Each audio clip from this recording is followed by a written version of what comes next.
सर्वसाधारण शेतकरी म्हणजे छोटा शेतकरी 50-100 लिटर दूध जो असणारे शेतकरी आहे त्यांच्यासाठी हा एक आपला व्हिडिओ आहे की बघा, जसं की आपण दुधाला भाव नाही, दूध परवडत नाही, म्हणजे दूध व्यवसाय तोट्यात चालला आहे, त्यासाठी दुसरा एक पर्याय आहे.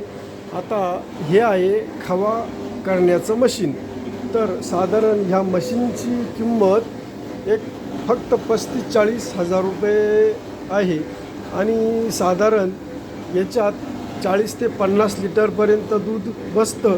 खालून गॅस आहे, हे बघा मी दाखवतोय की ही जी गॅस आणि लाईट याच्यावर हे मशीन चालतं. म्हणजे माणसाचे खूप कष्ट, श्रम कमी आणि छोट्या शेतकऱ्याला छोट्या भांडवलात हा एक व्यवसाय खूप चांगला होऊ शकतो. अगदी खूप कमी खर्च, म्हणजे त्या दुधापासून खवा बनवणं, अगदी घरचा कोणतंही केमिकल मिक्स न केलेला खवा बनवायचा आणि तो विकायचा.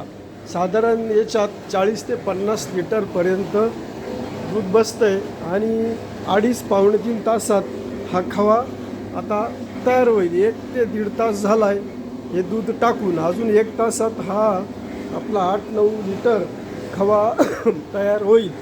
आत्ता मला वाटतं 40-45 लिटर दूध टाकलं आहे. 4 लिटरपासून म्हणजे 1 किलोला 4 ते 5 लिटर दूध, म्हणजे त्या दुधाच्या फॅटप्रमाणे तो 1 किलो खव्याचा ॲव्हरेज पडतं आहे. म्हणजे 1 किलो खवा तयार व्हायला 4 लिटर, 4.5 लिटर, 5 लिटर या प्रमाणात दूध लागतं आहे. असा हा एक छोटा उद्योग, छोटा व्यवसाय, म्हणजे कमी भांडवल, कमी कष्ट आणि कमी श्रम, आणि त्या दुधाचा भाव कमी म्हणून मोर्चा काढण्यापेक्षा प्रत्येक शेतकऱ्यानं अगदी छोटा व्यवसाय सुरू करण्यासाठी हे एक चांगलं मशीन आहे. साधारण 4 वर्षापासून आम्ही घेतलं आहे, पण यातून खूप फायदा, नफा जवळजवळ आपल्याच घरी बसून आपल्या दुधाला घरी बसून 50 रुपये लिटरचा भाव पडतो आहे. इथून पुढे असेच व्हिडिओ आपण बनवून देणार आहोत, टाकणार आहोत, शेतकऱ्यांपर्यंत ही माहिती पोचवणार आहोत. धन्यवाद.